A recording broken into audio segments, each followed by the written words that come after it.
امیدوارم که خوب و خوش در حال باشیم. دوستای عزیز، برای از ما کرای نامده از اون جمله ریال مادرید است، 2 کلر اورنج سفید 9 نمبر و دیگه است بین بارسلونا 19 نمبر یا کرایه که تازه برای خودم مونده. بین اسپین است 19 نمبر و دیگه کسی بین النصر هم بسیار خوب شد متفاوته بین ریلاس کمپانی دیگه آف نمبر رونالدو از انگلند است 2 نمبر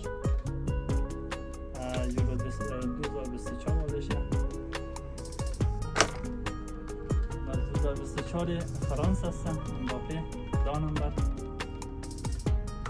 کرای کلش کرایش 9 دیگر بین آرژانتین هستن بین 2 نمبر و 21 نمبر دیگر 2 کلر داره و همچنان که اینتر میامی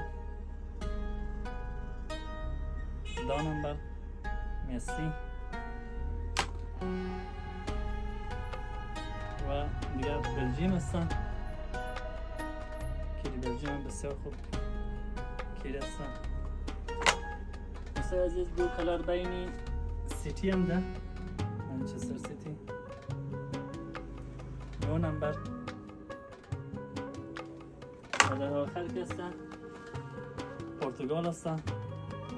پرتغال بهترین کیت پشتش هم که خالیه.